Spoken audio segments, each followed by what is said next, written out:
Psalm 85 is a communal prayer for the renewal of God's mercies to Israel.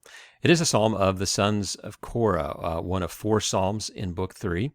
It may have been post-exilic, that is, after the exiles returned from Babylon, because it describes this restoring of the fortunes of Israel, as well as a prayer for restoration. So we can't be certain of that, but it does seem to have elements that might suggest a post-exilic writing, which would make it quite late. It's classified as a lament. It has the very common elements of trust, request that we would find in a lament.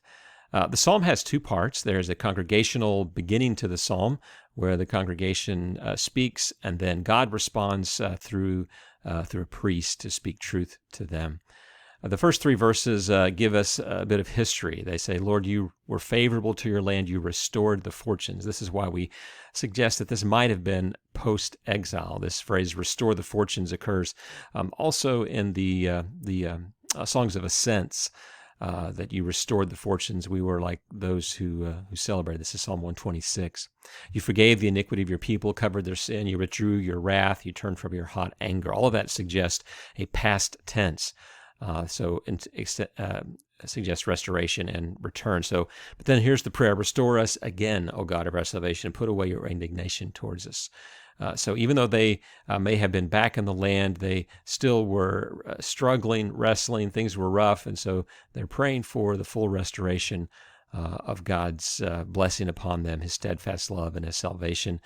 Still a sense that God is angry, and a prayer for revival in that context. Then the priest responds and says, let me hear what God the Lord will speak, for He will speak peace to His people, to His saints, but let them not turn back to folly. So that's his exhortation to them. Surely His salvation is near to those who fear Him, that glory may dwell in our land. What a beautiful prayer of restoration as they come back.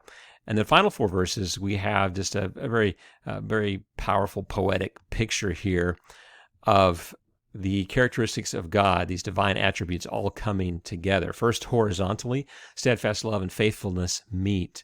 Righteousness and peace kiss each other, so they get even more intimate. So these 4 qualities of God all meeting together, hence the one-word title of this psalm, meet. And then the horizontal dimension gives way to the vertical. Faithfulness springs up from the ground. Righteousness looks down from the sky. And then once again, the vertical dimension, yes, the Lord will give, that's down, what is good. Our land will yield its increase, that is upwards, agriculturally, growth. And then righteousness will go before Him and make His footsteps a way. So the path forward. So this is a wonderful prayer for the nation, that God's divine attributes would come together and would come down to earth, that humans would flourish as we walk in His path.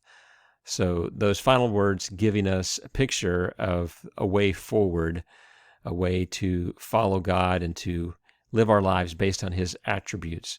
And when we do so, we will find the restoration that the early part of the psalm was praying for. It should be noted that Christians traditionally have used this psalm during Advent, that is, during the Christmas season, where God came and met us in Jesus, where Jesus is the embodiment of all of these characteristics of God coming to us, that we might have life, that we might be restored.